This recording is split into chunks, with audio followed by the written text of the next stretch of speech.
본 방송에서 제공하는 투자 정보는 투자 판단에 대한 조언입니다. 방송에서 제공하는 주식의 가치, 가격 상승 및 가격 하락에 대해서는 방송사에서 보장하지 않습니다.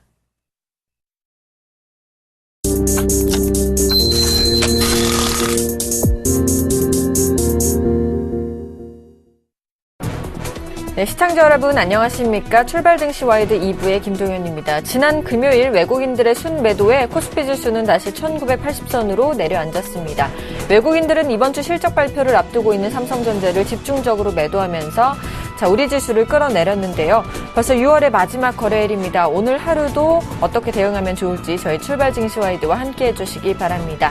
출발 증시 와이드 2부 먼저 준비된 주요 코너들부터 함께 살펴보시죠.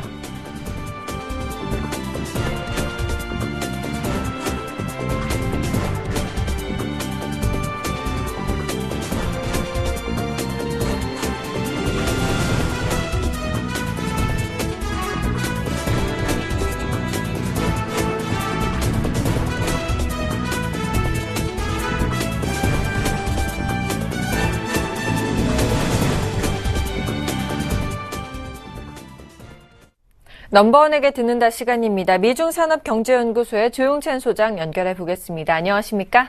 예, 안녕하십니까? 반갑습니다. 자, 지난주 화요일에 아베노믹스의 제3의 화살인 신성장 전략이 발표가 됐습니다. 잠재 성장률을 끌어올리기 위한 경제개혁의 구체적인 내용과 향후 영향까지 좀 짚어주시죠. 네, 일본은 현재 그 잠재 성장률이 0.5% 안팎으로 떨어졌는데요. 아베노믹스는 잠재 성장률을 1에서 1.5%까지 높이려는 그런 그 개혁 작업입니다. 여기에 이제 세 가지 부분에서 개혁을 추진하게 되는데요. 아무래도 사람들의 그 디프레션 마인드가 지금 상당히 강하기 때문에 이를 불식시키고요. 또 세계 최고의 그 사업 환경을 만들기 위해서 법인 실효세율을 앞으로 20%까지 낮추기로 했습니다. 또 기업 통치 강화라든지 그리고 연기금 개혁 방안 그리고 벤처 지원, 대내 직접 투자도 강화시키기로 했고요. 또 다른 그 개혁 조치는 의료라든지 고용, 농업 분야에서 존재하는 그 안반 규제를 개혁시키는 작업에 들어갔습니다. 이뿐만 아니라 지역이라든지 중소기업에 대한 그 성장력 강화를 추진하게 되는데요. 지역의 여러 가지 활성화 정책뿐만 아니라 로봇 올림픽 같은 부분도 개최할 것으로 보여집니다. 이제 문제는 지금 발표된 신성장 전략은 한방약과 같아가지고 장기적으로 일본의 그 체력을 보강하는 정도의 처방책에 그친다는 겁니다. 결국 아무것도 하지 않는 것보다는 하는 게 낫다는 생각 때문에 안반 파괴력만 보여준 신성장 전략이 될 가능성이 높기 때문에 앞으로 저성장 속에서 일본 주식 매도는 아마 계속되지 않을까 보여집니다. 알겠습니다. 지난주에 발표된 5월 경제지표를 살펴보니까요. 소비자 물가는 전년 대비 3.4% 증가했고 소매 판매는 전월 대비 4.6% 증가로 경기 회복이 계속되고 있음을 보여줬습니다. 이번 주에는 일본은행의 단칸지수와 같은 주요 경제지표가 발표되는 만큼 뚜렷한 경기 회복 신호를 찾을 수 있을지 궁금한데요. 어떻게 예상하시나요? 네, 이번 주는 아무래도 좀 지표가 서로 엇갈리는 모습을 나타낼 가능성이 높은데요. 이번 주에 발표되는 그 월요일 날이죠. 곧 발표되는데 5월 광공업 생산지수 같은 경우는 전월 대비 플러스 1%로 4월 마이너스 2.8%보다는 좀 높아질 것으로 보여집니다. 아무래도 4월은 큰 폭으로 감소했던 데에 따른 그 반동으로 플러스로 돌아설 것으로 보여지는데요. 예측 지수도 플러스로 발표될 것으로 보여지기 때문에 아무래도 광공업 생산은 좀 좋아지지 않을까 보여집니다. 오늘 발표되는 또 주택 착공 같은 경우는 연율로 90만 호 정도가 예상이 되는데요. 최근 들어와서 건설 비용 상승으로 인해서 아파트 착공이 좀 지연되면서 분양 시장이 조금 위축됐던 영향을 받는 것으로 보여집니다. 내일은 일본은행의 단기 관측 조사인 대기업 제조업 업황 판단 DI가 발표되는데요. 플러스 14%포인트로다가 지난 3월 조사보다는 3포인트가 악화될 것으로 보여집니다. 아무래도 소재 업종이라든지 가공 업종을 중심으로 해서 소비세에 따른 증산 반동이 좀 약해진 것으로 보여지고요. 대기업 제조업 업황 판단은 플러스 20%포인트로다가 3월 조사보다는 4%포인트 정도 악화될 것으로 보여집니다. 알겠습니다. 그렇다면 이번 주 일본에서 좀 관심 가져볼 만한 종목들과 또 전망도 좀 짚어주신다면 어떨까요? 네, 이번 주에는 아무래도 그 지난주가 좀 하락했기 때문에 반등 장세가 펼쳐지지 않을까 보여지는데요. 아무래도 그 미국과 일본의 주요 경제 지표가 발표되고 있기 때문에 투자가들의 시선이 정치에서 경제로 이동할 것으로 보여집니다. 미국이라든지 중국의 경기 회복세가 뚜렷하고 지고 있기 때문에 아무래도 기업 실적에 대한 개선 기대감이 큰 게 반등을 이끄는 주요 원인이 되는 것으로 보여지는데요. 다만 기술적 지표가 조금 과열이 되어 있습니다. 그래서 등락 비율이 164%로 2012년 12월 이후에 가장 높은 수준입니다. 그 주가 수익 비율이라든지 주가 순자산 비율은 과열되지 않았기 때문에 아무래도 조정 시에는 연기금이라든지 외국인들의 매수세가 유입될 것으로 보여지는데요. 이런 측면에서 보면은 니케이 평균 주가는 15,000과 15,500선에서 움직일 것으로 보여지고요. 또 연기금이 들어오면은 고 ROE 종목으로 매수세가 유입될 것으로 보여지고요. 특히 일본에서는 라인이 누적 다운 그 숫자가 10만 건을 돌파했고요. 등록 유저 수가 4억 7천만 명을 돌파했기 때문에 라인과 관련된 게임 콘텐츠라든지 그리고 가상 통화 관련주들이 좀 부각이 되는 모습이 강하게 나타날 것으로 보여집니다. 알겠습니다. 일본에서 정말 라인이 열성적으로 인기가 많은 것 같은데요. 이제 중국 쪽 얘기를 좀 해보도록 하겠습니다. 화요일인 내일 중국 국가통계국의 6월 제조업 PMI가 발표가 됩니다. HSBC처럼 중국 경기가 회복되고 있음을 계속 보여줄까요? 네, 계속 호전이 될 것으로 예상이 되는데요. 아무래도 6월 달은 51.1로다가 5월보다는 0.3%포인트 상승할 것으로 보여집니다. 철도 건설이라든지 지준 인하와 같은 미니 경기 부양책이 계속 발표됐고요. 또 재정 집행도 좀 빨라지고 있기 때문에 이런 부분들이 신규 수주나 생산, 수출 관련 지표들을 상승시키는 역할을 했던 것으로 보여집니다. 특히 계절적으로 해외 수요가 지금 살아나고 있기 때문에 제조업 경기는 올 가을까지는 계속 상승할 것으로 보여지는데요. 특히 그 6월 달에 세계 제조업 PMI를 보면은 미국이 그 2010년 5월 이후에 4년 만에 가장 높은 수준까지 올라왔고요. 또 유로 지역도 여전히 회복세를 보이고 있다는 점에서 아무래도 제조업 경기는 계속 올라가지 않을까 보여집니다. 이뿐만 아니라 주택 경기는 계속 악화될 것으로 보여지지만 하반기에 목표 성장률을 달성하기 위해서 인프라 투자 확대라든지 지방 정부의 성투자 채권 발행 확대와 같은 여러 가지 금융 완화책을 유지하고 있기 때문에 최강 경기는 계속 좀 좋아지지 않을까 보여집니다. 알겠습니다. 제조업 PMI로 살펴보면 2분기 성장률 어느 정도나 회복될 수 있을지 궁금하고요. 또 중국의 경기 연착륙이 진행되고 있는지 확신해도 좋을까요? 네, 중국의 리커창 지수라든지 제조업 PMI로 보면은 GDP 성장률은 전 분기 대비로는 1분기에 1.4%로 바닥권을 친 것으로 보여지고요. 2분기에는 한 1.8% 전후까지 높아질 것으로 보여집니다. 전년 동기로 보면은 한 7.4% 전후가 예상이 되는데요. 아무래도 수요 측면이라든지 공급 측면에서 조금씩 회복되는 그 모습이 보여주고 있습니다. 특히 음식이라든지 가전 판매가 뚜렷하게 증가를 하고 있고요.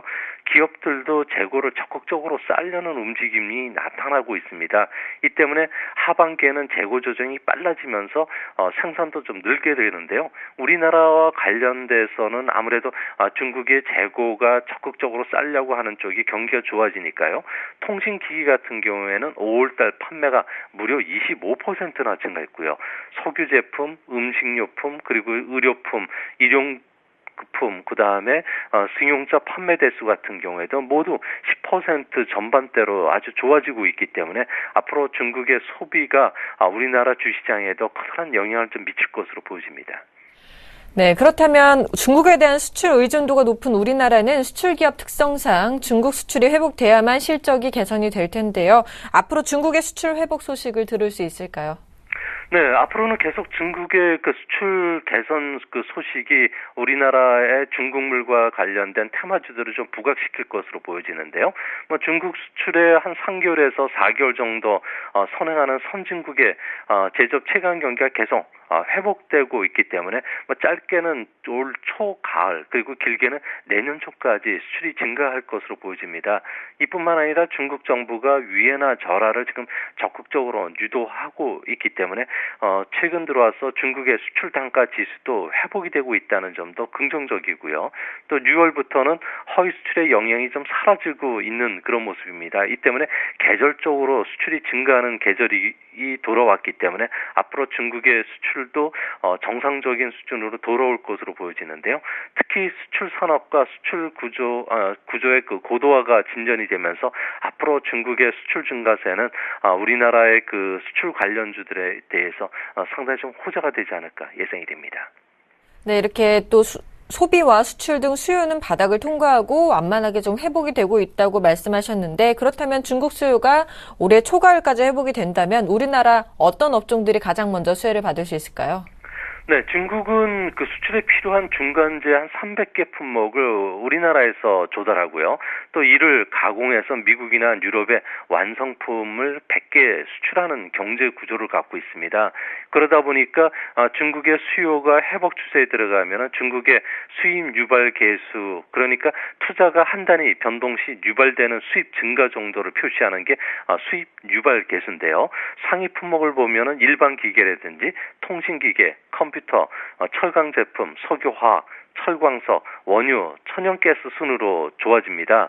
이들 품목 중에서 우리나라의 그 대중국 수출 주력 품목이면서 GDP 대비해서 수출 비중이 높은 품목은 뭐 통신기계 그리고 컴퓨터, 화학 제품, 일반 기계, 철강순이고요. 중국의 철광석이라든지 원유, 천연가스 수입이 는다는 것은 우리나라의 해상과 관련된 운임 물동량이 늘어나고 운임비가 늘어나기 때문에 해운주에도 좋은 역할을 해줄 것으로 보여집니다. 네. 3일 중국 시진핑 주석이 방한을 하는데요. 관전 포인트와 또 이 시진핑 주석이 방한하면서 수혜를 입을 만한 업종도 좀 알려주시죠. 네, 이번에 그 시진핑 주석 같은 경우에는 그 양국 간의 무역이라든지 투자 확대를 기반으로 한 단계 도약을 선언할 것으로 보여지는데요. 이 때문에 자유무역 협정을 포괄적인 그 FTA 체결을 목표로 한다는 것을 발표할 것으로 보여지고요. 투자 분야에서도 양국 간의 협력이 강화되는데요. 이렇게 되면 우리나라 기업들은 청두나 시안과 같은 서부 지역 개발에 좀 더 적극적으로 투자의 속도를 낼 것으로 보여지고요. 중국도 새만금이나 인천, 황해와 같은 자유경제 무역구 쪽에 아마 투자가 좀 더 빨라지지 않을까 보여집니다. 특히 주목하셔야 될 점은 전자상거래와 관련된 서로 개방을 좀 확대시킬 예정으로 있고요. 이뿐만 아니라 앞으로 FTA가 연내에 체결이 된다면 내년부터 대중국 무역 수준은 매년 25억 달러 정도가 개선이 되는데요. 아까도 말씀드렸듯이 통신기계나 자동차, 전기전자, 철강, 석유화학 쪽에는 아무래도 수출 증가 효과가 좀 뚜렷할 것으로 보여집니다. 알겠습니다. 지금까지 미중산업경제연구소 조용찬 소장과 함께했습니다. 도움 말씀 고맙습니다. 예, 감사합니다.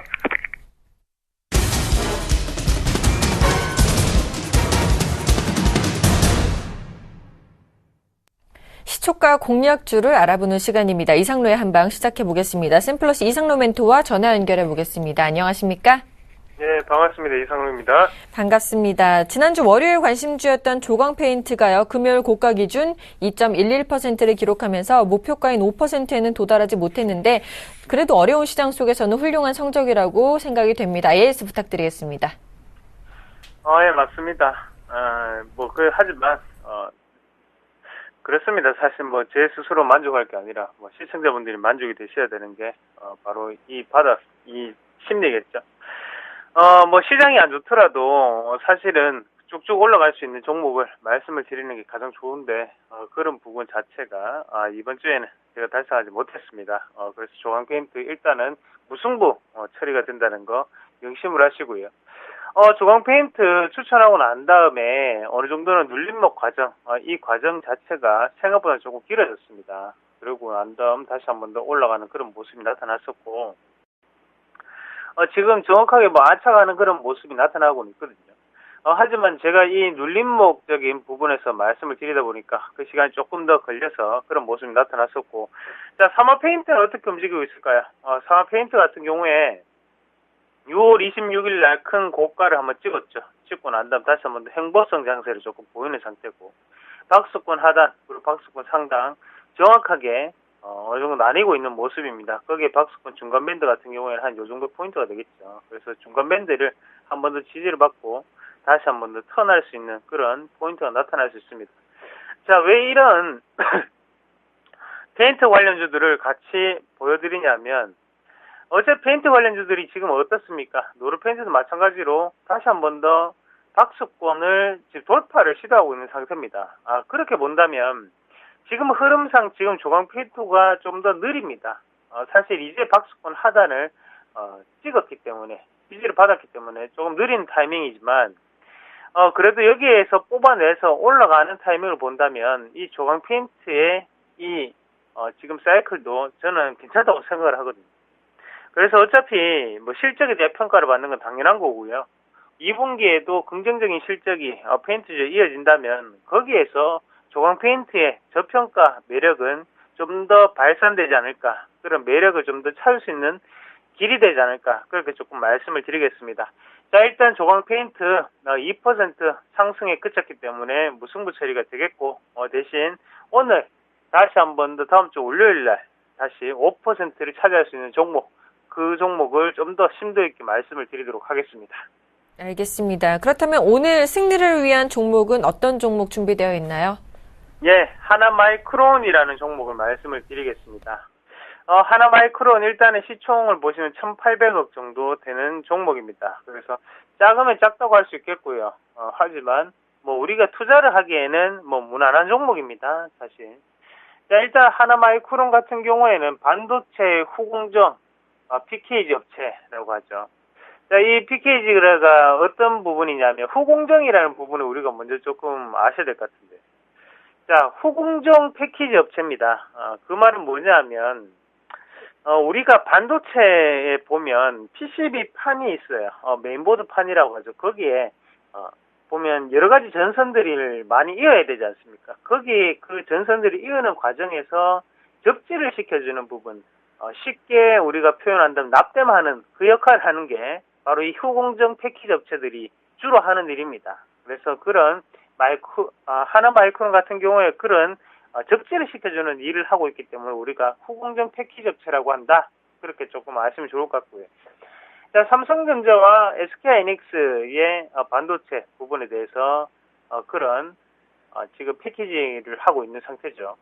SK하이닉스가 뭐 한물 꺾이는 모습입니다. 하지만 지금 이때까지 올라온 부분을 생각을 할 때는 거의 뭐 100% 가까이 올라왔거든요. 그런 모습을 봤을 때 잠시 쉬어가는 과정이 조금 있을 수는 있지만 이 업황적인 분위기 자체는 좀 더 이어가지 않을까라고 보는 시각이 있고요. 마찬가지로 삼성전자 같이 한번 보겠습니다. 삼성전자 보시더라도 지금 큰 폭의 하락을 조금 겪었는데 지금 제가 볼 때 박스권 하단 부분까지 내려왔는 상태입니다. 그래서 그 가격대를 이렇게 한번 본다, 반도체 업황 자체는 아직까지 죽었다고 얘기하기는 좀 힘들다, 그렇게 좀 말씀을 드리겠고요. 하나마이크론 마찬가지로 고객사 지금 삼성전자라든지 아니면 SK하이닉스가 원래는 그런 외주 물량을 상당히 많이 보냈습니다. 그래서 하나마이크론 같은 업체들 이용하는 게 아니고 외주로 물량을 돌렸는데 지금은 그 물량이 상당히 감소를 했습니다. 그래서 다시 한 번 더 안쪽으로 도는 그런 물량이 많아졌기 때문에 하나마이크론의 실적도 큰 폭으로 상승을 했었고, 거기에 대해서 다시 한 번 더 브라질 HT 마이크론 향의 매출이 증가하고 있다는 거죠. 자, 브라질에 있는 HT 마이크론 같은 경우에도 여러 가지 해외 글로벌 고객사들과 제휴를 맺고 있죠. 그러면 그런 후공정 반도체 패키징으로 인해서 꾸준한 실적적인 모습이 완성될 수 있다는 것을 우리가 좀 더 주목을 하셔야 될 것 같고, 자, 이제는 차트 한번 같이 보겠습니다. 차트 한번 보시면요. 제가 지금 선 한 개 그어놨습니다. 7,800원대, 7,700원, 7,750원 정도 가격대가 될 것 같은데요. 이 가격대가 상당히 중요한 가격입니다. 자, 1차적인 지지를 한번 받았습니다. 받고 난 다음에 다시 한번 더 소폭 눌리는 모습이었고, 이런 종목 쫓아가면 8,140원, 7,800원, 자, 가격적인 이격이 300원 나죠. 하지만, 지금 이 자리가 매수를 하기 가장 좋은 가격대입니다. 하지만 그 가격대까지는 지금 괴리율이 있고 우리가 추구하는 것은 아침에 제가 맡고 있는 것은 시초가 공략이죠. 자, 무리 없이 현재 자리에서 시초가 내겠습니다. 시초가 말씀을 드리겠습니다. 그래서 8,140원 시초가 말씀을 드리겠고요. 매수가는 시초가입니다. 그리고 목표가는 다음 주 월요일까지 플러스 5%. 그리고 손절가는 하단에 7,700원을 손절선으로 대응을 하시면 자, 요것도 한 번쯤 공략해 볼 수 있는 종목군 그렇게 말씀을 드리겠습니다. 자, 여기서 중요한 거는요. 하나마이크론 여전히 저평가입니다. 기업의 실적적인 분위기가 받쳐주는 종목군을 제가 지금 말씀을 드리고 있는 거고 거기에 대해서 지금 꾸준한 기관의 매수세는 좀 더 추가적인 상승 기조를 나타낼 수 있는 기조가 아닌가 그렇게 말씀을 드리겠습니다. 여기 안에 거래량 갑자기 크게 나오고 있습니다. 이 거래량 누구의 거래량인지 꼭 다시 한 번 더 꼭 살펴보시길 바라겠습니다. 자, 그럼 오늘 하나마이크론까지 말씀을 드렸고요. 내일 이 시간에 다시 한번 찾아뵙겠습니다. 고맙습니다. 네, 오늘장 시초가 공략주인 하나마이크론까지 알아봤습니다. 자, 이 종목의 승패 다음 주 이 시간에 알려드릴 테니까요. 한 주 동안 많은 관심 가져주시기 바랍니다. 자, 지금까지 샘플러스 이상로 멘토와 함께 오늘장 시초가 공략주 들어봤습니다. 고맙습니다. 예, 고맙습니다.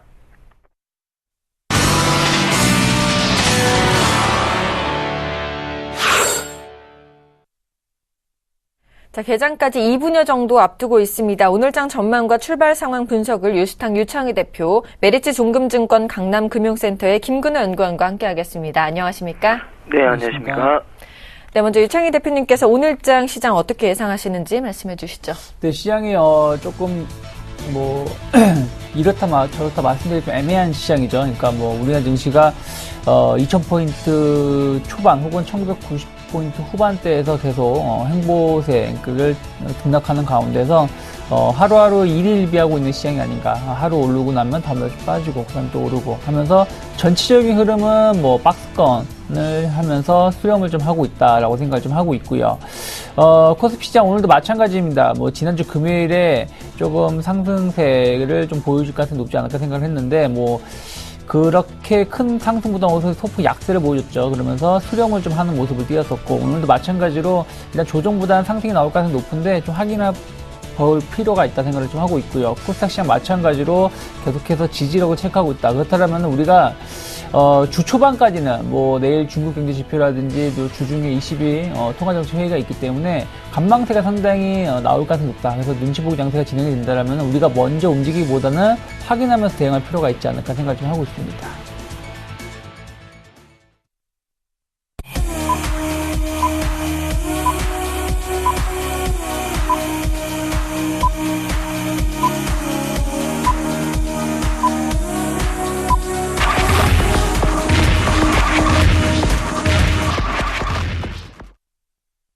네, 6월의 마지막 거래일이죠. 6월 30일 월요일 장이 개장을 했습니다. 먼저 좀 분위기부터 살펴볼까요? 네, 지금 시장 자체가 나쁘진 않은 것 같아요. 그냥 강보합 정도의 선에서 시작을 좀 하고 있고요.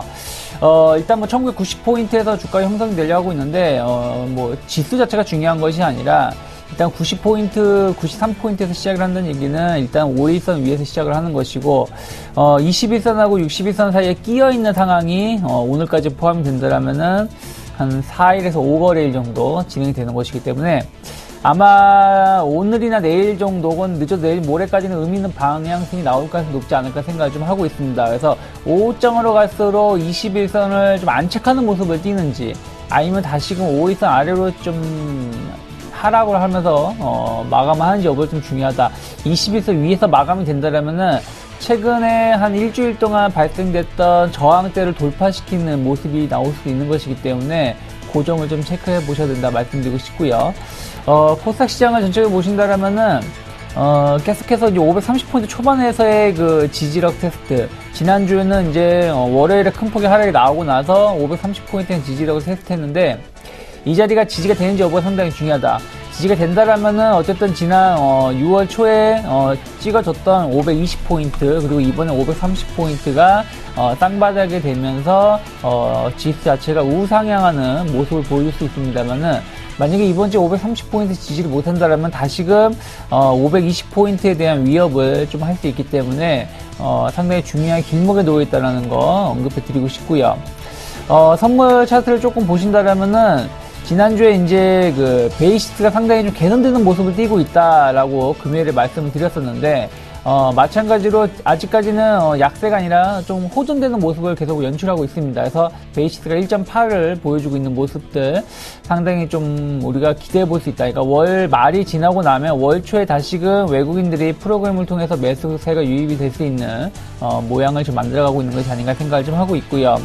뭐 선물 차트로 보셔도 뭐 262포인트가 저항대로 맞이하고 있었기 때문에 262포인트 돌파 여부를 체크하시고, 대신에 이 자리가 돌파가 될 때 우리가 좀 봐야 될 부분들은 그 미결제 약정이 폭발적으로 늘어나는지 여부, 혹은 미결제 약정이 폭발적으로 줄어드는지 여부, 그게 상당히 중요하다. 그러니까 미결제 약정이 늘거나 주는 거 없이 262포인트를 돌파시키는 것보다 미결제 약정이 늘거나 줄어들면서 262포인트를 돌파시키는 게 상당히 의미가 있을 수 있다라는 거 같이 연동해서 지켜볼 필요가 있지 않을까라는 생각을 좀 하고 있고요. 환율을 보신다면 전체적으로 지난 금요일에 1013원까지 생각했지 못할 정도 수준으로 큰 폭의 하락을 보여줬죠. 제가 지난주에 말씀드렸던 게 1018원, 1020원 전으로 계속해서 행보세를 2달 정도 보여준 것이기 때문에 이 자리를 크게 이탈하지 않는다면 환율에 대해서 우리가 걱정할 필요는 없다라고 말씀드렸었는데, 지난 금요일에 조금 다시금 좀 워낙 강세를 좀 시연하면서 마감이 됐었던 부분들이 있었죠. 그래서 지금 같은 경우는 뭐 0.4원 정도 하락을 한 부분들, 그러니까 1013원에서 시작을 하고 있다라고 생각하시면 되실 것 같은데, 이번 주에 봐야 될 부분들은 1010원을 이탈하는지 여부. 만약 1010원을 이탈한다면은 가파르게 그 1000원대를 붕괴시킬 수 있기 때문에 이번 주는 1010원을 지지하는지 여부를 좀 체크하실 필요가 있다. 아니면 다시금 1020원대로 회귀하는지 여부도 같이 연동해서 봐야 되지 않을까 생각을 하고 있습니다. 알겠습니다. 우리 시장, 양시장 모두 좀 상승하는 흐름이라서 굉장히 기분이 좋은데요. 일본 증시 출발 상황도 살펴보도록 하겠습니다. 일본 증시는요, 0.43% 상승한 15,159.45포인트로 출발하는 모습입니다. 자, 일본의 지표가 한 가지 나왔습니다. 5월 산업생산 지표가요, 전월비 0.5% 증가했다는 소식인데요. 예상은 좀 하회했다는 내용까지 전해드리겠습니다. 이어서 우리나라 시총 상위 종목 흐름도 체크해보도록 하겠습니다. 자, 빨간불이 많이 보여서 기분이 좋습니다. 삼성전자 상승 출발하는 모습이고요. 현대차는 보합권에서 거래가 되고 있습니다. SK하이닉스 오늘도 1.79% 상승한 48,350원에 거래가 되고 있고요. 네이버와 현대모비스, 포스코 모두 상승 출발하는 흐름입니다. 한국전력도 소폭 상승 출발하는 모습이고요. 삼성전자, 우선주와 기아차, 신한지주 세 종목은 모두 소폭 하락 출발하는 모습입니다. 삼성생명도 상승 출발하는 모습, LG화학도 상승하는 모습입니다. 네, 코스닥 시가총액 상위 종목군들의 흐름도 굉장히 좋죠. 셀트리온도 0.86% 상승 출발하는 모습이고요. 파라다이스는 1% 넘게 하락하는 모습이네요. 1.07% 하락한 37,000원에 거래가 되고 있습니다. 서울 반도체와 CJ 오쇼핑도 모두 상승 출발하는 흐름이고요. 동서는 보합권에서 거래가 되고 있습니다. G솜쇼핑 0.33% 상승 출발하고 있습니다. 자, 현재 업종별 분위기도 한번 살펴보도록 하겠습니다. 김근호 연구원님. 네, 일단 뭐 전체적으로 좀 말씀을 드리면 코스피 먼저 이 건설이 오늘 좀 강하게 오르고 있고요. 그 다음이 전기전자, 기계, 제조, 화학, 음식료, 철강금속, 전기가스, 운수창고 이런 업종들이 좀 오르고 있습니다. 또 건설주들이 오랜만에 굉장히 좀 강하다. 그 이유는 뭐 전일에도 사실 그러니까 금요일이죠. 금요일에도 이 기관 쪽에서 좀 많이 사서 넘어왔습니다. 그래서 좀 강한 것 같고요.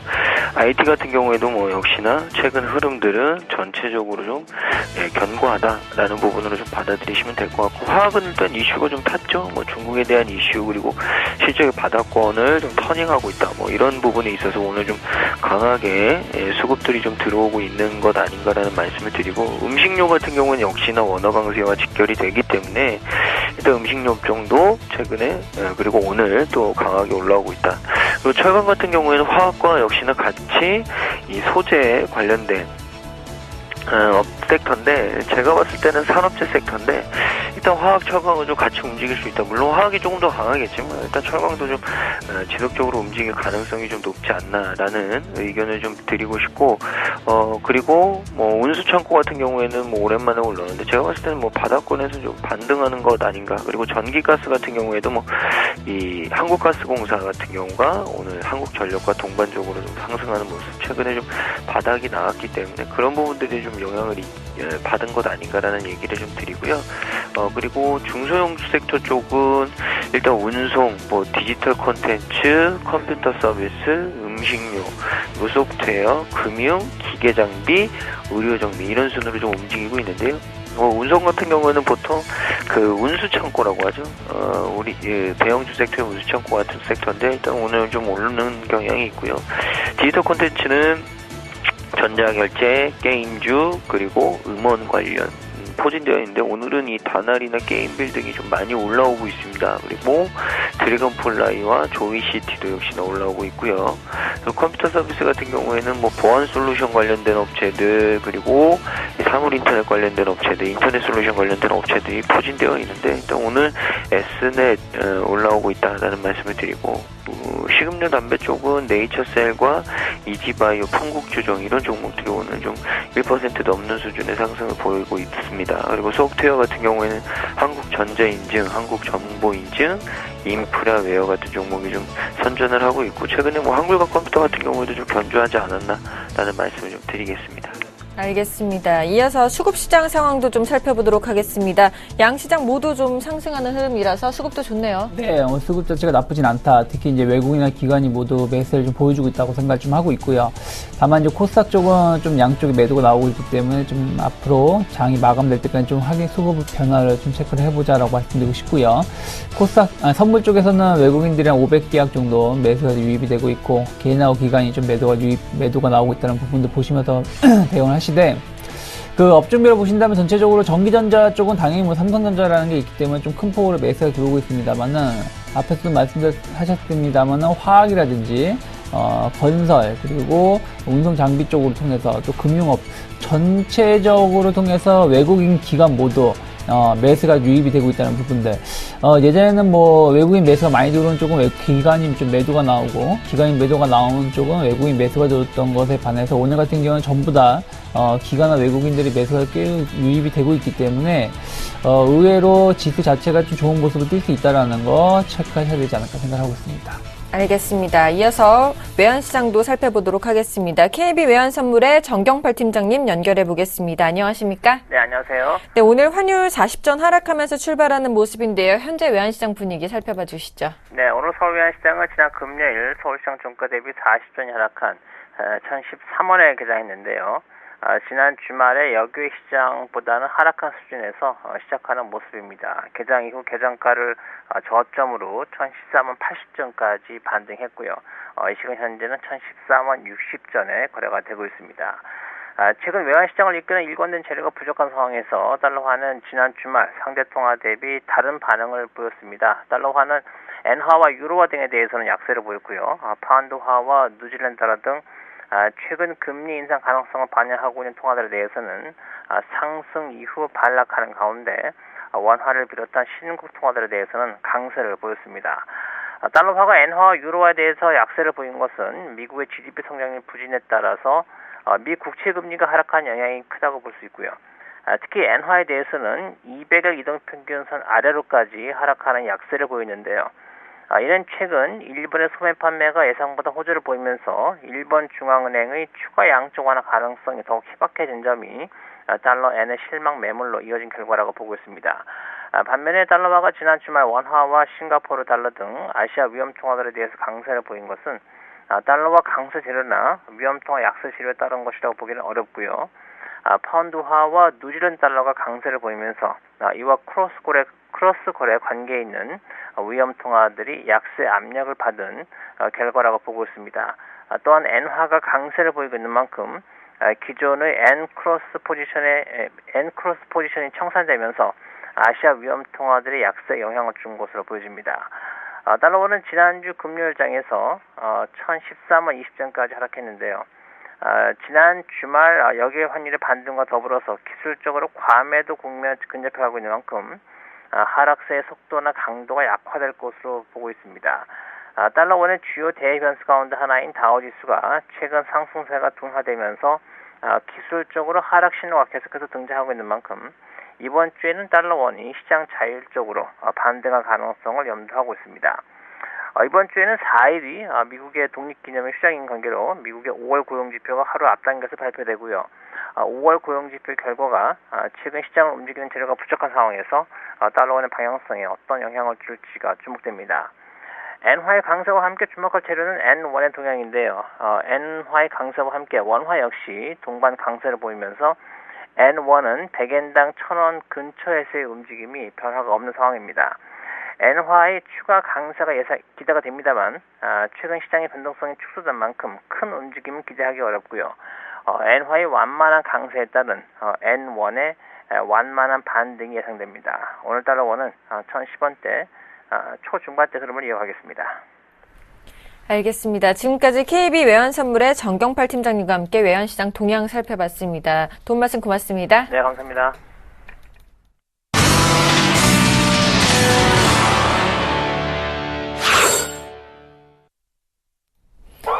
오늘의 돌발 종목입니다. 세 종목 살펴보도록 하겠습니다. 동부그룹주가 오랜만에 동반 반등에 성공했다는 소식 전해드리고요. 게임빌이 경쟁력 강화, 거기다가 시너지가 본격화된다는 소식에 신고가를 기록하고 있답니다. 그리고 SBI 모기지는 미국의 칼라일그룹 인수에 상한가를 기록하고 있다고 하는데요. 세 종목 짚어주시죠. 네, 일단 오늘 동부그룹주들이 전체적으로 그 채권단 지원 소식 때문에 전체적으로 좀 올라오는 동반적으로 반등하는 모습을 좀 보여주고는 있는데, 일단 그 부분을 지켜봐야 되는 부분이다라는 말씀 먼저 드리겠고요. 일단 채권단과 동부그룹이 이번 달 7일이죠. 7월 7일과 14일 총 500억 원 정도의 동부 C&I 회사채 만기분, 이 분의 도래를 앞두고 긴급 자금 수혈 방안을 마련한 것으로 좀 알려졌고요.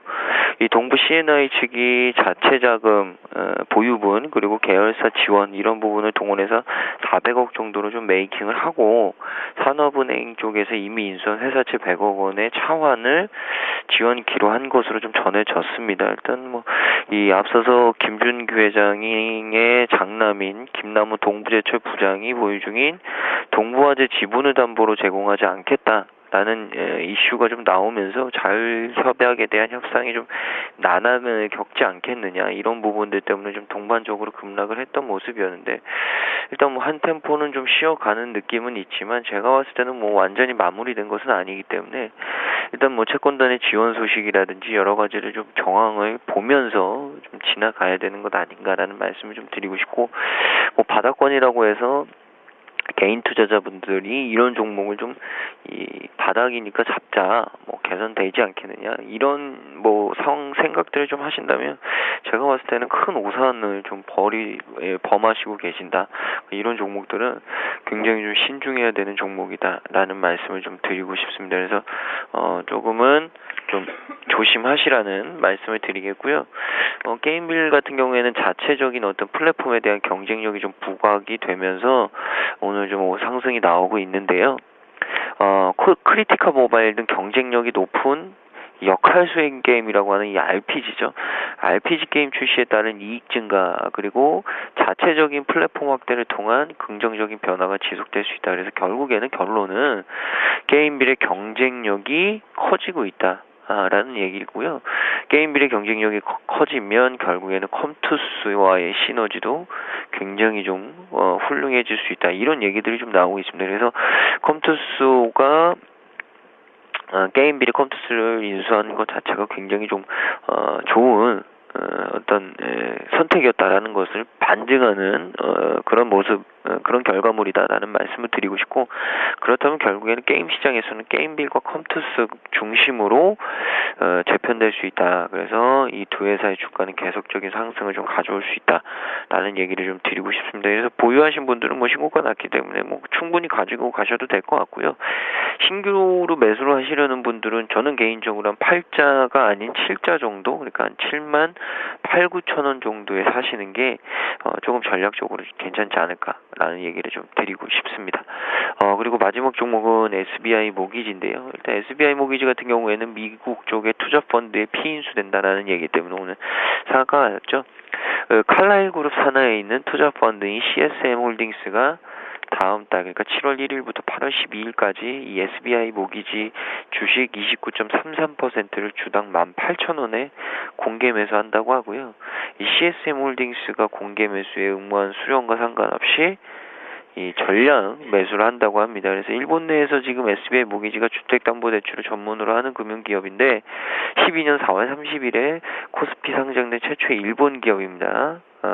그런데 이 회사의 칼라일 그룹 산하의 투자 펀드가 인수를 뛰어들었다. 이 부분 때문에 오늘 굉장히 좀 올라가고 있고요. 제가 봤을 때는 뭐 어떻게 될지 모르겠지만 일단 분명히 강한 호재인 것은 맞는 것 같습니다. 그래서 내일 움직임을 봐서 좀 보유하신 분들은 내일쯤에 좀 고민을 해보셔야 될 자리가 아닐까라는 말씀 드리겠습니다. 알겠습니다. 이어서 세 종목 더 살펴보도록 하겠습니다. 건설주가요. 국토부 해외건설 수주 지원 소식에 동반 강세를 보이고 있다는 소식이고요. 효성 ITX는 현대카드 그리고 현대캐피탈과 대규모 공급 계약을 맺었다는 소식에 급등을 하고 있습니다. UIL은 웨어러블 시장 확대 수의 기대감에 강세를 보이고 있다고 하는데요. 세 가지 종목 짚어주시죠.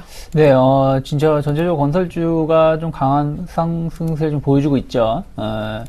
지금 현대건설이 한 2%대, 그리고 삼성물산, GS건설, 대우건설, 대형 한 6대, 5대 건설사들 모두가 2% 전후로의 상승을 좀 보여주고 있고, 중소형건설도 좀 올라오고 있는데, 일단 여러 가지 얘기가 나오고 있죠.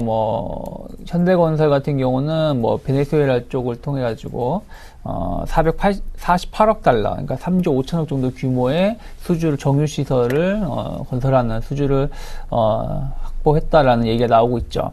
상당히 오래간만에 얘기가 나오는 것이고, 그러다 보니까 주가 자체도 최근에 상승세를 보여줬던 거에 이어서 추가적인 상승세를 보여주고 있고요. 기타 대우건설, 대림산업 모두 좀 이라크 사태를 좀 디디고 올라오고 있는 것이 아닌가 생각을 좀 하고 있고요. 건설주들은 좋은 얘기가 계속 나오고 있죠. 해외 수주, 또 국내 부동산 정책에 의해 가지고 실적 개선에 대한 기대감들이 1분기서부터 반영이 되고 있다는 부분들. 그래서 2분기 실적 시즌 앞둔 상황에서 모멘텀이 없는 시장에서 약간 실적 어닝 시즌에 대한 기대감은 올라오고 있다라고 생각을 좀 하고 있고요. 이번에 정부가 해외 수주 지원 얘기가 좀 나왔죠. 싱가포르, 필리핀, 홍콩 등으로 통해 가지고 우리나라 건설사들이 해외에서 수주를 할 때 좀 지원을 하겠다 얘기가 나왔는데 그건 큰 의미는 없을까 생각하고 있습니다. 예전부터 계속 이어져 왔던 거기 때문에 그걸로 인해서 주가가 엄청나게 올라갈 것이다라고 기대하시기보다는 여전히 긍정적인 시장이 분위기가 형성되고 있는 가운데 좀 더 좋은 뉴스가 첨부가 되고 있다라고 생각하시면서 투자의 포인트를 잡으시는 게 좋지 않을까 생각을 좀 하고 있고요. 일단은 현대건설 좀 호재가 나왔는데 이제부터가 중요하다고 생각하고 있습니다. 오늘 약간 차익 매물이 나오고 있는데 한 57,000원 정도 전후로 해서 지지 여부를 체크하실 필요가 있다. 만약 57,000원이 안착이 된다라면은 추세가 전환이 됐다라고 생각할 수 있기 때문에 그 점 체크하시기 바라겠고요. 최근 건설주들은 어쨌든 국내 건설에 대해서 좀 강세를 띠고 있는 업체들이 좀 많이 올라오고 있죠. 약간 대우건설이라든지 아니면은 현대산업이라든지 GS건설 같은 업체들이 조금은 좋은 차트의 모습을 띠고 있는데 역시 이제 아직까지는 해외 수주에 대한 모멘텀, 약간 불확실성이 아직은 좀 남아있기 때문에 이 부분을 많이 털어낸 업체들 아니면은 국내 수주가 좀 많은 업체들 중심으로 해가지고 먼저 투자 포인트를 잡으면서 대응하시는 게 좋지 않을까라는 생각을 좀 하고 있고요. 그리고 이제 다른 종목을 좀 보신다라면은 UIL이 조금 올라오는 모습을 띠고 있는데 웨어러블 기기에 대한 이제 확대, 시장 확대에 대한 기대감으로 좀 올라오고 있다는 얘기가 나오고 있죠. 근데 중요한 거는 최근 이제 애플 광고를 본다고 하더라도 웨어러블 기기가 이제 같이 나오고 있습니다. 그래서, 신제품에 대한 기대감, 또 삼성 같은 경우는 작년부터 이제, 갤럭시 기어라든지 이런 부분들을 판매를 하고 있는데, 아직까지는 폭발적으로 늘어날 가능성은 좀 제한되지 않을까라는 생각을 좀 하고 있습니다. 아직 그 실용성 면에서, 가격도 봐야 되고, 그런 걸 좀 체크를 해야 되기 때문에, 그러한 기대감만으로 올라가기보다는, 최근에 이제 워낙에 UIL이 많이 빠졌기 때문에, 그냥 단순한 반발 매수가 좀 들어온 것이 아닌가 생각을 좀 하고 있어요. 특히 이제 방수 시장에 대한 확대, 그러니까 갤럭시 S5 같은 경우는 기본 방수가 일부분 되어 있죠. 그리고 이번에 갤럭시 노트도 나올 텐데 갤럭시 노트도 방수가 적용될 가능성이 높고, 또 뭐 LG는 아직 그런 게 없습니다만은 앞으로 신제품, 또 뭐 애플 같은 경우도 신제품 쪽에 방수 방진 서비스가 될 수 있는 제품이 나온다라면은 뭐 방수 케이스라든지 뭐 여러 가지 방수 관련된 제품이 늘어난다. 그렇다면은 평균 판매 단가가 늘어나는 것이기 때문에 부품업체로서는 수혜를 입을 수 있습니다. 하지만 그 시장 자체가 아직까지는 폭발적으로 늘어나고 있다고 생각할 수는 없기 때문에 일단 단순한 웨어러블만의 기대감을 올라가기엔 제한이 걸릴 수 있다. 오늘도 차익 매물이 쏟아지면서 약간 소음봉이 나오고 있기 때문에요. 그래서 UIL은 일단 11,000원 정도까지 반등을 열어놓고요. 그 이후에 방향성을 확인하면서 접근하시는 게 좋다. 그래서 많이 물리신 분들은 여기서의 비중을 조절하실 필요도 있지 않을까라는 생각을 조심스럽게 말씀드리고 싶고요. 소송 ITX가 현대카드, 현대캐피탈을 통해 가지고 대규모 용역 계약을 맺었다고 합니다. 991억 정도 금액이고, 이건 작년 매출액 규모 대비 한 37% 정도 되는 매출액을 차지하는 것이고요. 2016년 3월 달까지니까 거의 지금 7월이라고 봤을 때 한 거의 2년 가까운 1년 9개월 정도 되겠네요. 그래서 1년 9개월 정도 용역을 맡게 되는 것이고, 뭐 990억 거의 1,000억이라고 봤을 때 상당히 적은 규모는 아니다라는 생각을 좀 하고 있습니다. 그래서 뭐 최근에 뭐 사물 인터넷이다 뭐다 어떤 테마를 불면서 올라왔던 부분들에서 약간 침체되는 모습에서 수주 소식이 나오면서 올라오고 있습니다. 다만 약간 이제 이건 단발적인 매출 규모고요. 그리고 말씀드린 것처럼 한 1년 9개월 정도, 그렇다면 약 21개월 정도 매출을 이제 분할해서 받는 것이기 때문에 좀 체크를 해야 되지 않을까 생각을 하고 있고요. 주가는 단발적인 이슈가 아닐까 라는 생각을 좀 하고 있고요. 일단은 좀 악성 매물이 많이 쌓여 있죠. 18,000원 중심으로 해가지고 상당히 많은 악성 매물이 쌓여 있기 때문에 18,000원 안착을 확인하기 전까지는 지금 뭐 추격 매수하기에는 좀 부담이 될 수 있다는 거 말씀드리고 싶습니다. 알겠습니다. 세 종목 더 살펴보도록 하겠습니다. SK하이닉스 그동안 조금 주춤했는데 외국계 매수에 나서면서 나흘 만에 반등을 하고 있다는 소식이고요. 남강토건은 M&A 무산 소식에 이틀째 하한가를 기록하고 있다고 합니다. 네이처셀은 관리 종목 해제 소식에 상승세를 보이고 있다는데요. 세 종목 짚어주시죠. 네, 일단 뭐 SK하이닉스가 최근에 받은 조정은 뭐 실적이나 이런 부분들이 아니고요. 제가 봤을 땐 철저하게 좀 차익 실현이라든지 어떤 물량의 좀 축소 이런 부분들이었다. 뭐 회사는 뭐 크게 제가 봤을 때는 뭐 무리는 없다.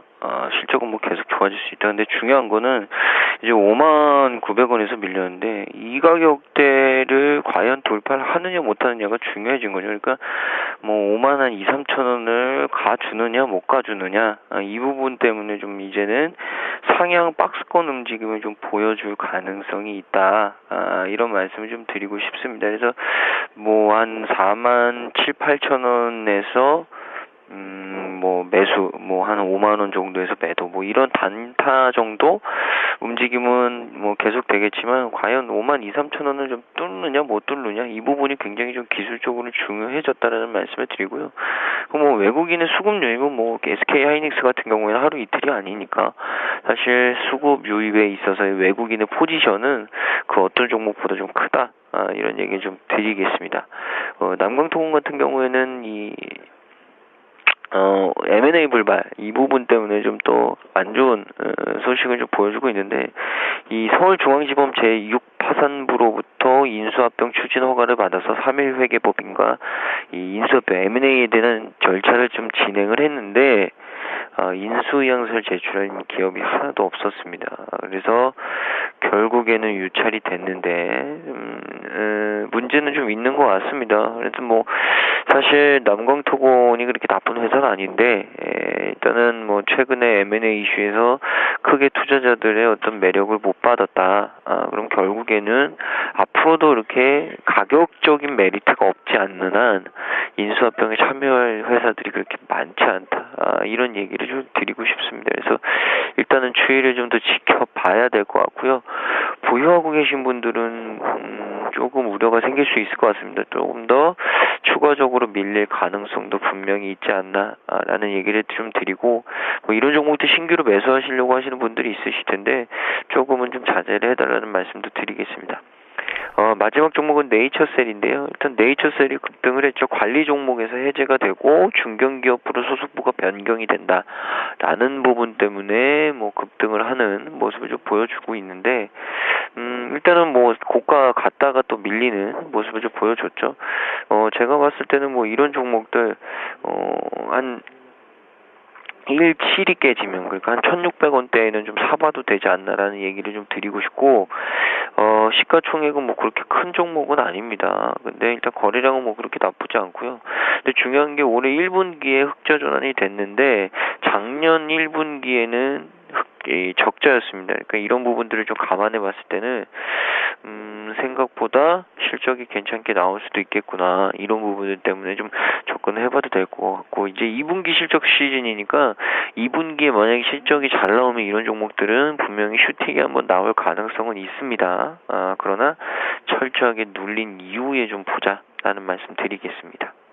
알겠습니다. 세 종목 더 살펴보겠습니다. LG디스플레이가 하반기 실적 모멘텀이 강화됐다는 소식에 상승을 보이고 있고요. 다날은 독일 통신사와 결제 서비스 계약 소식에 강세를 보이고 있다고 합니다. 대유에이텍은 위니아 만도 인수 추진설에 또 강세를 보이고 있다고 하는데요. 세 종목 짚어주시죠. 네, 뭐 LG디스플레이는 뭐 연초부터 계속 좋은 뉴스 나오고 있었죠. 그것이 이제 최근 들어서 좀 더 주가에 좀 긍정적으로 반영한 것이 아닌가 생각을 좀 하고 있고요.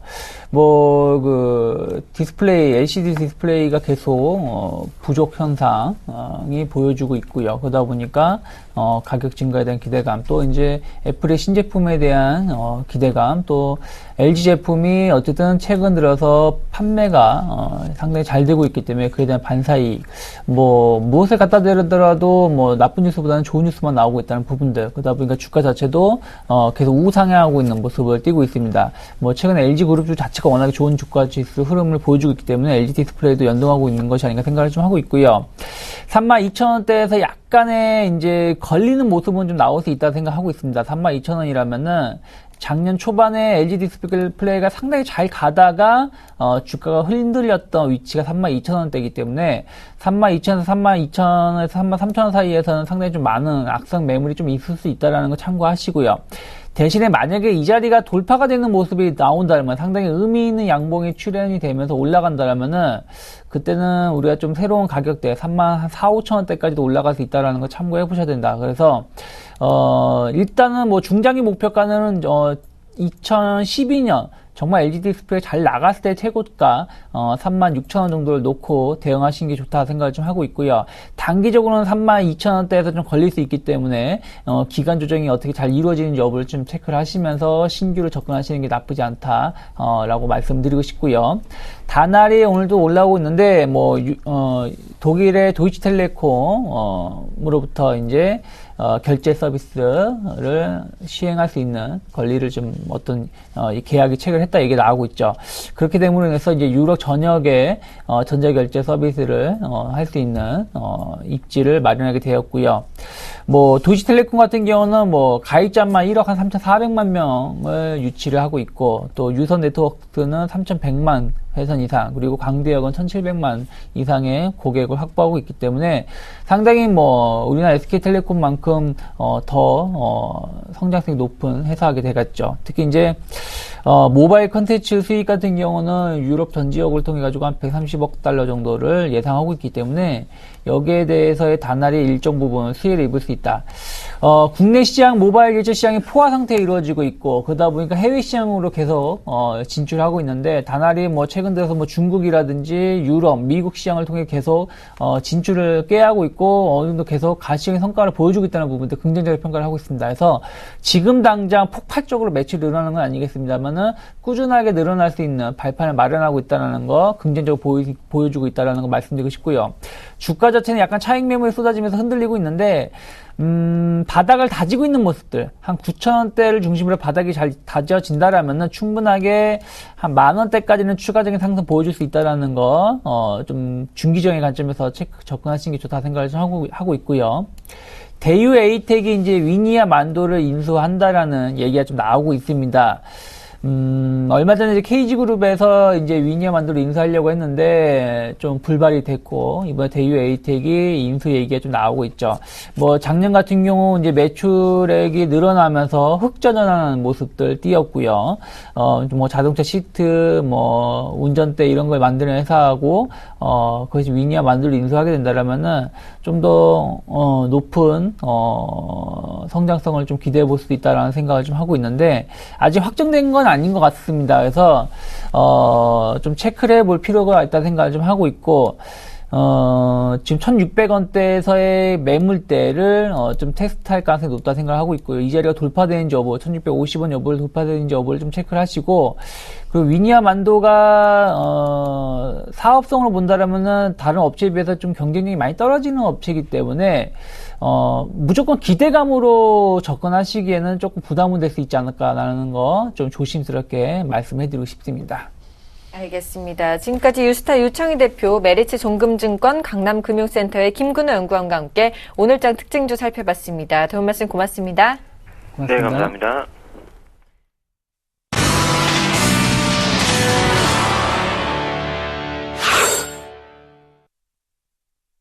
네, 5인의 전략 시간입니다. 화면으로 먼저 전략 함께 만나보시죠.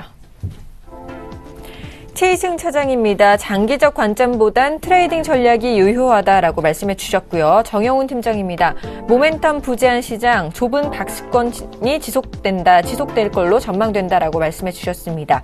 김혜란 연구원입니다. 업종별, 종목별 차별화 장세가 지속될 것이다. 철강과 화학에 관심 가져보자라고 말씀해 주셨고요. 김현겸 주식팀장님입니다. 이벤트가 많은 한 주입니다. 보수적인 대응이 필요하다고 전략을 세워주셨습니다. 안상현 대리님입니다. 2분기 실적 유망주 및 중소형주의 분할 매수 전략을 가져보자라고 말씀해 주셨네요. 자, 현재 지수를 한번 살펴보도록 하겠습니다. 투자자 동합 좀 살펴보면요. 1995포인트 선에서 움직이고 있고요. 외국인과 기관이 순매수를 해주고 있는 상황입니다. 네, 코스닥 지수는요. 코스피 지수는요. 1995.46포인트에 거래가 되고 있습니다. 자, 다시 한번 연결을 좀 해보도록 하겠습니다. HMC 투자증권 사당 지점의 최희승 차장과 전화 연결을 좀 해보도록 하겠습니다. 안녕하십니까? 아직 전화 연결이 좀 안 된 것 같은데요. 먼저 죄송하다는 양해 말씀드리고 현재 코스피 지수 다시 한번 살펴보도록 하겠습니다. 7.01포인트 상승한 1995.52포인트에 거래가 되고 있습니다. 수급은요. 외국인들과 기관 모두 좀 쌍끌이 매수해주는 모습이고 개인만 팔고 있는 모습입니다. 코스닥 지수는 현재 534.81포인트에 거래가 되고 있고요. 0.64% 상승한 흐름을 보여주고 있습니다. 네, 코스닥 수급은 기관과 외국인은 매도를 하고 있고요. 개인만 매수하는 모습입니다. 자, HMC 투자증권 사당 지점의 최희승 차장과 전화 연결해 보겠습니다. 안녕하십니까? 안녕하십니까? 차장님 안녕하십니까? 네. 네, 안녕하십니까? 전화 연결됐군요. 네, 오늘장 전략 좀 세워주실까요? 네, 일단 지금 현재 그 시장이 상당히 좀 위아래로 좀 진폭이 있는 그런 상황이고요. 지금 오전 중에는 계속해서 조금씩 매수가 좀 들어오는 걸로 좀 보여졌습니다만 이게 확대되는 모습은 좀 아직까지는 좀 아닌 것 같습니다. 지금 현재로서는 그 윈도우 드레싱에 대한 어떤 그런 기대감도 생각보다는 그렇게 좀 약한 상황이고요. 따라서 윈도우 드레싱에 대한 기대감보다는 그 2분기에 어떻게 실적들이 나올지, 실적이 좀 좋게 나올 수 있는 그런 기업들의 그 선별적인 개별주 투자가 좀 더 바람직하다 이렇게 좀 보여지고요. 따라서 최근에 그 상당히 좀 시세가 좀 잘 났던 시세 분출이 좀 냈던 추세가 우상향하는 종목들의 눌림목이 나왔을 때 분할 매수하는 관점으로 접근하시는 게 좀 바람직하지 않겠나 싶습니다. 알겠습니다. 지금까지 HMC 투자증권 사당 지점의 최희승 차장과 함께 오늘장 핵심 전략 잡았습니다. 도움 말씀 고맙습니다. 네, 감사합니다.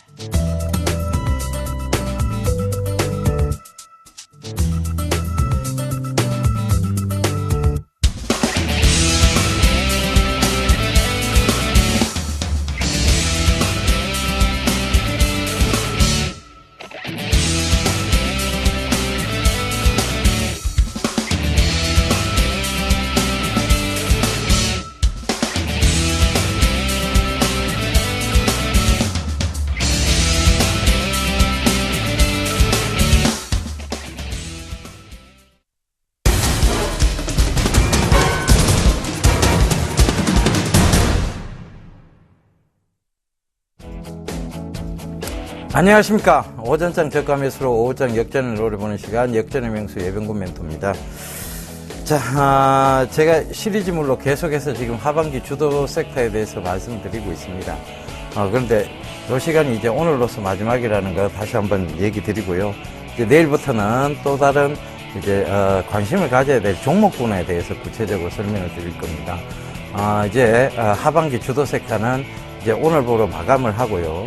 여기에 대한 자세한 가격 전략은 그리고 계속 향후에 자세한 가격 전략은 공개 방송을 통해서 말씀을 드리도록 하겠습니다. www.sentv.co.kr로 접속하시면 저 예병군이 가끔 공개 방송을 합니다. 거기로 접속을 하시면 되고요. 이런 여러 가지 문의사항에 대해서 자세한 걸 좀 원하신다면 1577-7451로 문의하시면 저하고 또 소통의 공간이 열리니까요. 전화 그리고 인터넷 많이 이용해 주셨으면 좋겠습니다. 자, SK 하이닉스 제가 월요일마다 SK 하이닉스의 날로 잡아드리면서 그 이후로 지금 굉장히 강하게 올라왔습니다. 5만 원대를 뚫고 최근에 이제 살짝 조정을 보였는데요. 조정 보일 때 제가 분할로 매수하시면 된다는 얘기 분명히 드렸습니다. 48,500원 이하에서는 무조건 분할 매수하셔도 된다. 오늘 약 2% 가까운 상승이 있었다가 지금 48,300원이죠. 좀 강하게 올라오고 있습니다. 이 점도 참고를 해보시고요. 결과적으로 가야 될 그리고 갈 수밖에 없는 종목군들 그리고 하반기 주도주가 될 수밖에 없는 그런 섹터들은 분명히 존재를 합니다. 그거 모르신다면 제가 주말에 강연을 했는데 SK 하이닉스 이제 떨어지던데요. 그렇게 하루하루 보시면 주식 안 하시는 게 맞습니다. 사람이 건강하고 잘 살기 위해서 주식을 하는 건데 그렇게 건강을 해쳐가면서 하루하루에 막 일희일비하실 것 같으면 주식을 안 하시는 게 오히려 더 건강에 도움이 된다는 거 말씀을 드리도록 하겠습니다. SK 하이닉스 올라오는 거 보이시죠? 그죠? 자, 그러면 자, 지난 이제 전체적인 오늘 마지막 날이니까 이제 6월 말이잖아요. 그러면 이제 7월부터는 하반기가 이제 바로 시작되는 겁니다. 그러니까 그 전에 이 하반기 주도 섹터에 대해서 말씀을 드렸고, 전체적인 맥락에서는 다시 한번 말씀드리자면 사물 인터넷 시장이 줍니다. 그래서 그 사물 인터넷 시장에서 제가 가장 근간이 되는 게 이제 통신 장비 쪽이 먼저 근간이 될 것이다라고 얘기를 드렸고요. 그래서 오이솔루션 최근에 강하게 올랐죠. 그리고 효성 ITX 오늘 9%대는 오르고 있습니다. 자, 효성 ITX 강조 많이 드렸잖아요. 그죠? 이제 리바운딩 나올 시점이다. 충분히 강조 드렸고 오늘 10% 지금 이제 10%라도 코컴도 보세요. 오늘 4%대 급등이 나오고 있습니다. 그 다음에 Snet 계속 지속적으로 지금 오르고 있죠. 그 저점에서 반등이 옵니다라고 정확한 반등 타이밍까지 잡아드렸습니다. 더 이상 무슨 말이 필요하겠습니까? 그죠?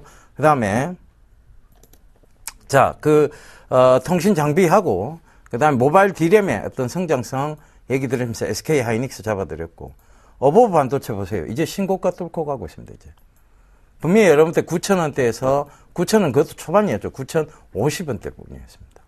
그래서 이거 계속 갑니다라고 말씀을 드렸습니다. 그래서 어버브 반도체 지금 이제 10,000원대 왔습니다. 10,000원을 살짝 넘었죠. 그죠? 오늘. 자, 이 신고가에 가는 모습들. 결과적으로는 이 모든 것들이 여러분, 전체적으로 보면 이 큰 맥락 하에서 주도주군을 만들어 나가는 거예요. 그래서, 첫 번째는 전자 쪽에서, SK 하이닉스하고 어버브 반도체 잡아드렸고, 자동차 쪽으로는 또 말씀드린 게 있습니다. 바로 MDS 테크죠. 그죠? MDS 테크. 이 MDS 테크가 최근에도 강한 모습을 보이고 있고, 우리 산업 보세요. 오늘 5% 가까이 오릅니다. 전기차 분명히 온다라고 시장 온다라고 얘기 드렸고 코디에스 3.3% 또 오르고 있습니다. 그 다음에 에코플라스틱은 강하게 올랐다가 조정이 들어오는 거고 대동도 지속적으로 지금 상승하는 모습입니다. 이런 모든 것들을 여러분들께서 좀 참고하셔야 될 것 같아요. 신고가들을 만들어 나가고 있습니다. 제가 말씀드린 이유로 지금 계속 꾸준히 오르고 있는 모습입니다. 그 다음 이제 봐야 되는 것이 문화 콘텐츠라는 얘기 드렸죠. 그죠? 문화 콘텐츠, 소리바다. 이런 것들 좀 참고를 해보셔야 된다. 말씀드렸고. 오늘 레드로버가 좋네요. 그죠? 레드로버가 2%대 이제 반등이 영향돼 왔다는 거. 그것도 참고해 보시면 되겠습니다. 자, 이 시간이 참 이 하반기 주도 섹터 마지막 시간이 되는 게 좀 아쉬운데요. 이 아쉬운 점들은 꼭 공개방송이나 여러분들 전화 문의를 통해서 달래시면 되겠습니다. 자, 다시 한번 좀 살펴보면서, 자, 오늘 마지막으로 이 IT, SK 하이닉스나 다시 한번 SK 하이닉스 말씀드리면서, 마무리 짓도록 하겠습니다. 예, 어보 반도체 SK 하이닉스 요걸 제가 IT의 탑으로 좀 꼽아드렸고요. SK 하이닉스가 제가 말씀드렸던 게 4만원대부터였습니다. 4만원, 초반대인데, 그때가 49,000원 정도 됐을 때였어요. 근데, 자, 보시게 되면, 요거 확대가 좀 볼게요. 자, SK 하이닉스 보세요. 자, 이걸 주봉으로, 월봉으로 좀 살펴보겠습니다. 월봉으로 살펴보면서, 요걸 조금 확대를 해볼게요. 아직도 배가 고픈 종목이 SK 하이닉스일 겁니다, 아마. 자, 이 SK 하이닉스 어김없이 4만원대만 오면 주저앉았던 종목입니다. 근데 이걸 잘 생각해 보세요. 그거 스트레스 테스트 구간입니다. 긴 영역대의 스트레스 테스트입니다. 결과적으로 뭐냐면 주가라는 것은 계속 밀리는 자리에 때가 있어요. 그거를 강하게 돌파하는 것은 모멘텀으로 보통 돌파를 합니다. 그게 뭐냐면 바로 SK 하이닉스의 D램 가격 상향 안정화였고 모바일 D램의 성장성이었습니다. 그것 때문에 4만원대가 강하게 돌파됐을 때는 무조건 따라 붙으셔야 된다 얘기도 드렸습니다. 결과적으로 SK 하이닉스는 59,000원의 거점을 지금 최근에 형성을 했었고 다시 계속 지금 저점대를 줄 때마다 제가 분할 매수 관점을 또 말씀을 드렸습니다. 결과적으로 뭐냐면 이런 종목군들은 이제 여기서 정확하게 50%까지는 수익률을 줍니다. 즉 4만원대에서 4만원대가 전 고점에서 계속 밀렸던 자리였다면 거기에서 5만원까지는 5만원, 6만원까지 즉 50%대 수익률까지는 올라온다는 얘기죠. 그래서 6만원까지 제가 강하게 말씀을 드렸는데 딱 6만원 얘기하면 6만원 오기 전까지 절대 손 안 대시는 분이 있습니다. 그래서 58,000원으로 2,000원을 살짝 낮춰드린 겁니다. 그래서 그 점 꼭 좀 참고를 하시고 자, 요게 제가 어디까지 가지 않는다. 그러면 제가 분명히 이 부분에 대해서 여러분 전문가 생활을 그만두겠다고까지 호언을 드렸었습니다. 그러니까 그 점도 꼭 좀 참고를 해보시고 강연회 때 그런 얘기 많이 드렸습니다, 여러분. 그러니까 그 점도 꼭 좀 참고하시고 강연회 때 좀 오세요. 많이 좀 오시면 좋은 얘기 많이 들려드립니다. 자, 그래서 공개방송 때도 마찬가지죠. 여러분들 조금 더 노력하시는 분들한테 자꾸 얘기 드리는데 자, 이제 2%대 올라오죠. 그죠? 결과적으로 이런 종목은 계속 올라온다는 거 참고를 해보셨으면 좋겠고 주봉을 제가 또 한 번 더 살펴보면서 얘기 드릴게요. 자, 이 자리대였습니다. 이 자리대가 계속 밀리는 자리대인데 이게 몇 년의 박스권을 뚫고 올라온 거예요. 4만원대를. 계속 올라오면 밀리고 올라오면 밀렸던 자리대입니다. 그게 스트레스 테스트죠. 그러니까 결국은 여러분들 개인 투자자분들이 4만원 부근 오니까 또다시 다 물량을 없애버려요. 근데 그때부터 본격적인 상승이 오기 시작한 겁니다. 여러분들 이 프로그램을 참고하셨으면 지속적으로 좀 들고 가셨을 거고 지금도 보유 중이라 생각을 합니다. 그래서 그 점도 좀 참고를 해보시고요. 자, 그 다음 어버브 반도체에 대해서 9,000원에서 말씀을 드려주실 거죠. 어버브 반도체라고 얘기도 드렸고 제가 여러분 좀 쉽게 설명이 되도록 지금도 봐보세요. 어버브 반도체도 결과적으로 이 스트레스 테스트 구간을 다 통과하고 올라오는 겁니다. 그죠? 이걸 올라오면서 여기를 지지대를 형성을 딱 시켜가면서 올라오는 거죠. 그러니까 이게 그냥 지지대를 형성시키고 올라오는 게 그 성장성이 부과되면서 올라오는 거예요. 이 회사 팹리스 업체입니다.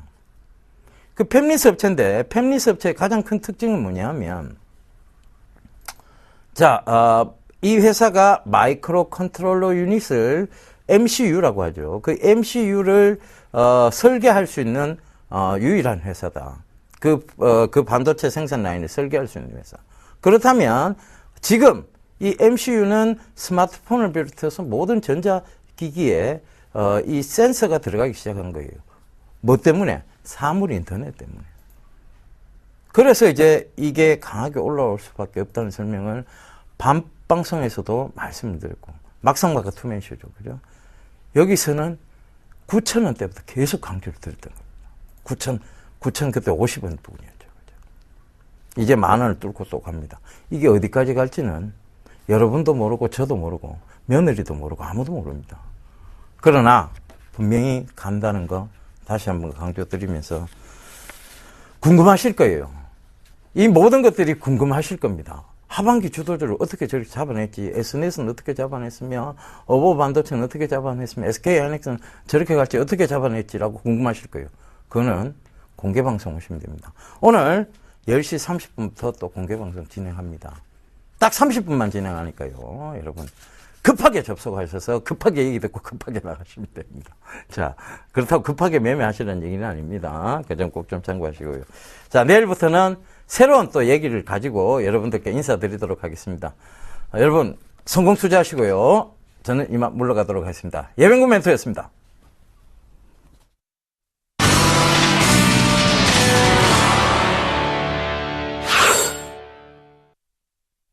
네, 우리 증시 오늘 양시장 모두 기분 좋은 상승 흐름을 이어가고 있습니다. 현재 코스피 지수는 1995포인트에서 거래가 되고 있고요. 코스닥 지수는 534포인트에서 거래가 되고 있습니다. 자, 출발 증시와에도 오늘 준비한 소식은 여기까지입니다. 시청해주신 여러분 고맙습니다.